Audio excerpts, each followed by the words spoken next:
Hello, and welcome to another Stay Wild at Home adventure with Wild Things. My name's Luke Strachan, I'm the CEO. I'm Ellie, the fieldwork manager. And I'm Paul, the fieldwork instructor. So we've got a really exciting activity in store for you later, but before we get into that, we're going to explore the exciting world of mammals. Scotland boasts a whole host of interesting and iconic mammal species. Some of these mammal species are even quite endangered in this country, so we're lucky to have them around us. For this session we're going to be looking at things like seals, red deer, pine marten, hares, that kind of thing.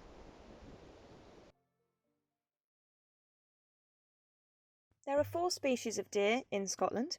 The red deer and the roe deer are native, whereas the fallow was introduced by the Normans for hunting, and the sika deer has been introduced more recently from Japan. The red deer is the largest of these, and it can be found throughout Scotland. However, it's generally found on the hills, and it's not common in the central belt. The roe deer is also very common and tends to be more of a lowland and woodland species. It can be found throughout Scotland, excluding some of the northern and western islands. A male red deer is called a stag, whereas a female is a hind and a young one is a calf. With the roe deer and the fallow deer, a male is a buck, female is a doe, and the young one is a fawn.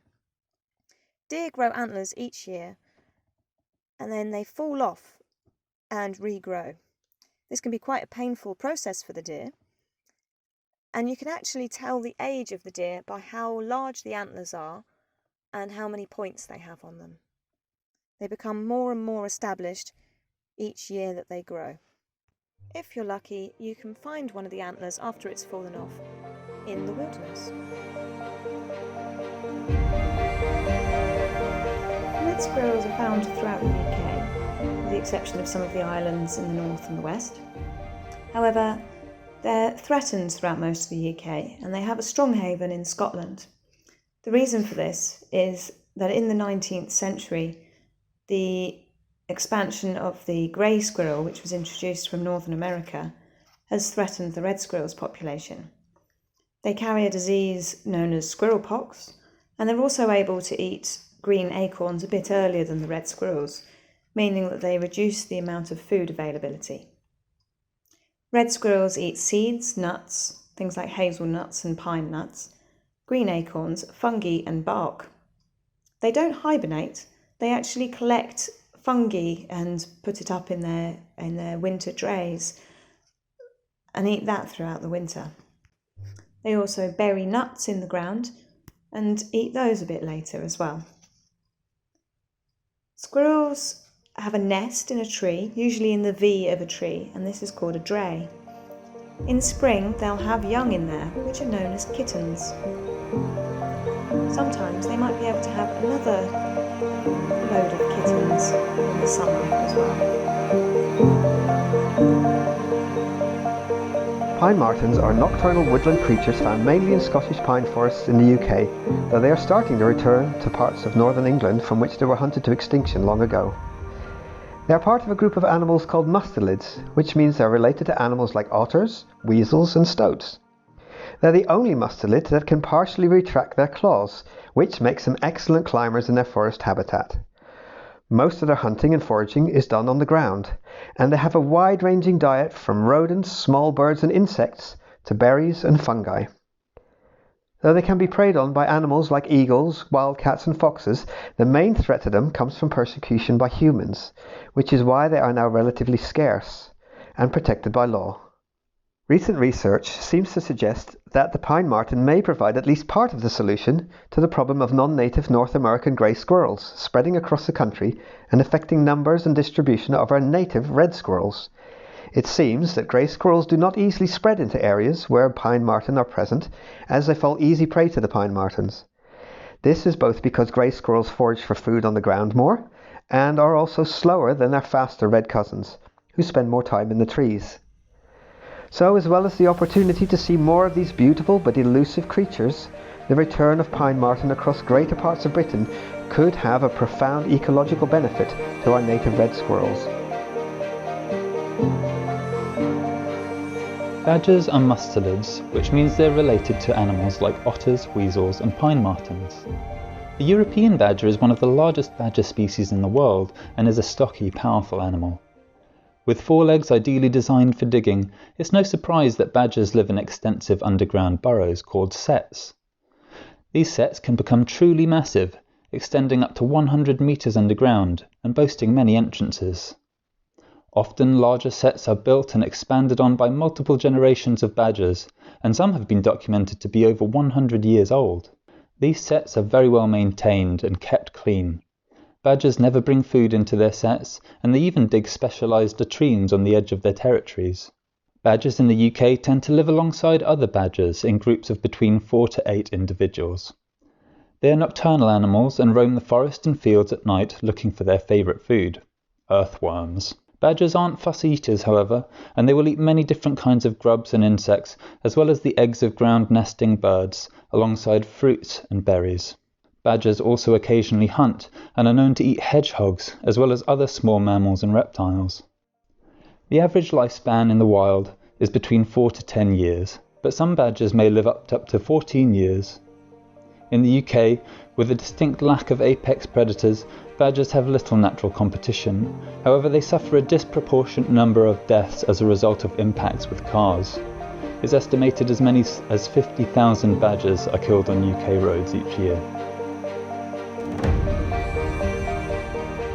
Brown hares, or European hares, may have been introduced to Britain by the Romans, but are now well established across the British mainland.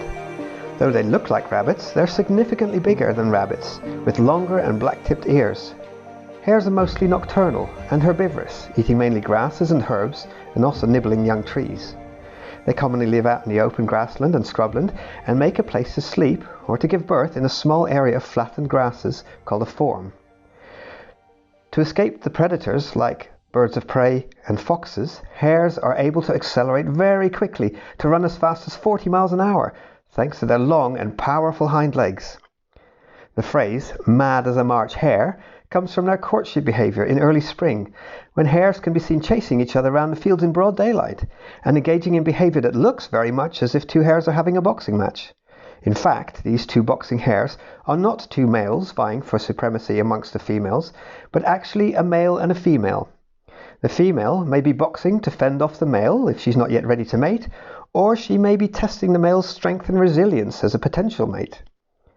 The hare's speed and mad behaviour have also been used in our literature, such as the speedy but ultimately impetuous hare who was beaten by the slow and steady tortoise in Aesop's fable, or the mad March hare as a guest at the Mad Hatter's tea party in Alice in Wonderland.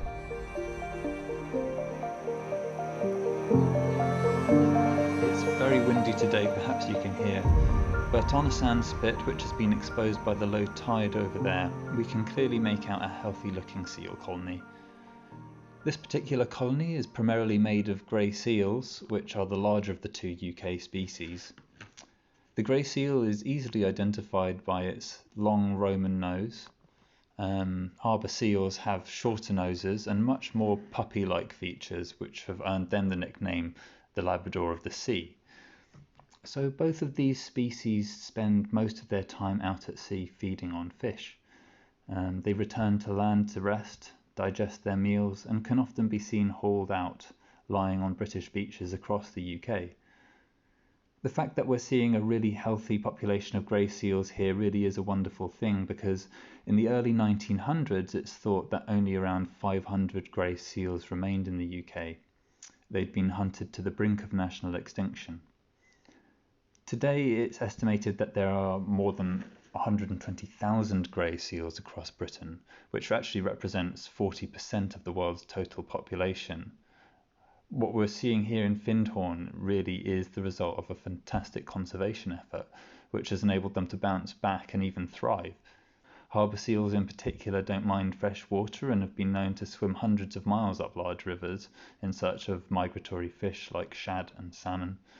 This actually might be true of this very colony, as we have a great number of salmon making their way into Findhorn Bay in order to spawn up the River Findhorn. Although primarily coastal, seals really are fantastic divers, anywhere between 50 metres and 300 metres. The deepest recorded dive of a harbour seal was in fact 500 metres, so they really are capable of diving deep, deep beneath the waves. Seals face a number of pressures in the natural environment, primarily from humans. The primary reasons for this are overfishing of seals' prey species, which they rely on as food, as well as other marine disturbances, busy shipping lanes, and pollution, not to mention the illegal shooting of many seals.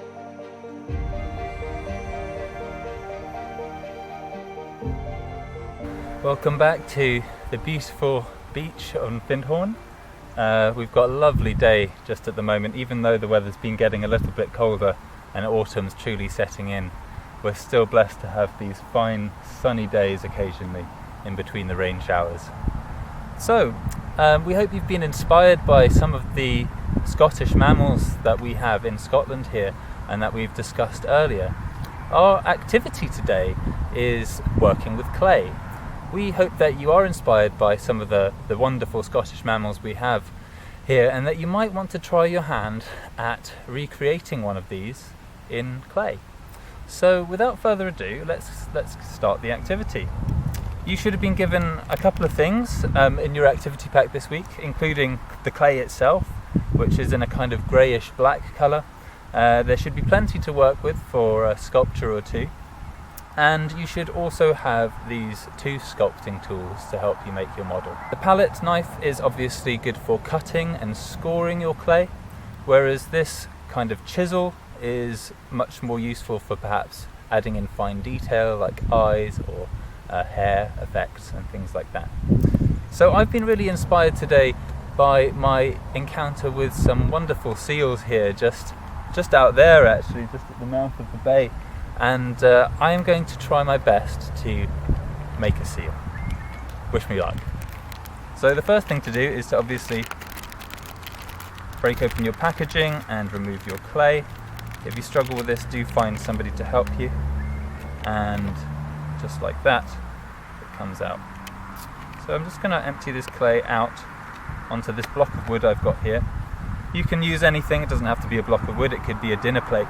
It's best to start with a nice chunky, the broad shape of the animal that you're trying to work with. In the case of a seal, I've got quite an easy job, hopefully, because a seal is quite long and round. So I'm going to begin by rolling this into a roundish shape. We should have plenty of time to work with. This clay will set, and it has in fact already begun to set, but it will take a little bit of time, as much as 24 hours. And you see that I'm just beginning to work my model into a kind of sausage shape, which is going to form the body of my seal. So I'm just teasing it out.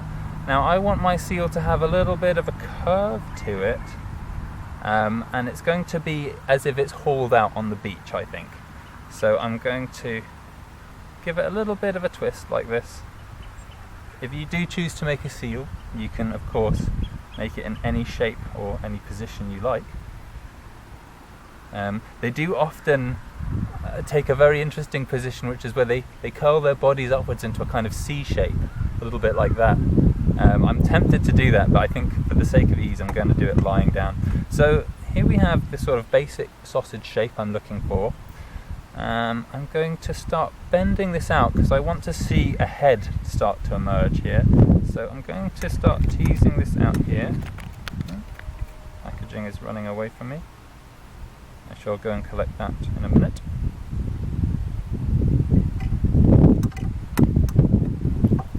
Look at that. It's already looking like a seal. So I'm just going to feel carefully around the seal's face and make that rough shape. I'm quite liking the look of this already. I'm going to bring in the tools shortly to help me do the next parts, which are the flippers and the tail. So a seal sort of has, well, it still has feet on the back of its body, which have adapted over millions of years to become more flipper-like. and help propel them in the water. So I am in fact going to draw a line here with this tool and just cut a slice down the rear of my seal here, and you can already see this is starting to look like a little bit of a seal's tail. And I'm going to use the flat of the palette knife to just flatten that out. Now they also have arms, which are also have fingers, webbed fingers in fact. So I'm going to use the palette knife again to try and see if I can cut out a portion of the seal's body and just tease that out as an arm. And one thing to bear in mind when you are working with clay is that clay it doesn't want to be thin. It wants to be quite chunky, and if you do break off parts of your clay, it can be quite tricky to stick it back. You can make a slick and glue it on with a slick, which is just water mixed with your clay to make a kind of thick, almost a mud from your clay, and you can use that to glue pieces together, but it's not recommended. So what I'm doing here is I'm just using the edge of the scalpel, the palette knife, to press some fingers in to the rear of the seal. Great. And if you look carefully here, you can see it really is starting to come together.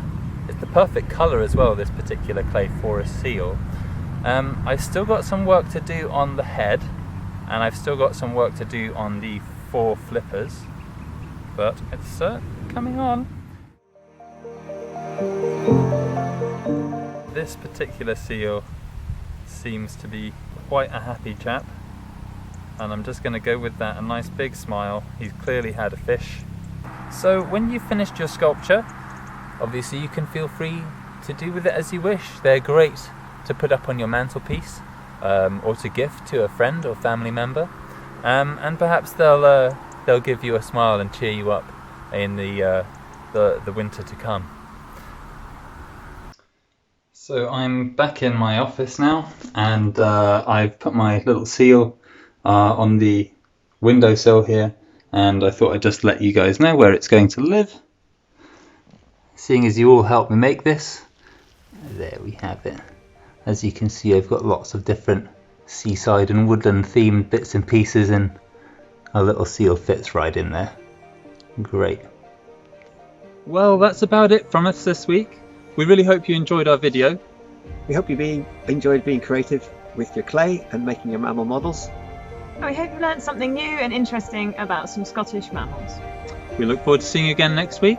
Until then, stay well at home.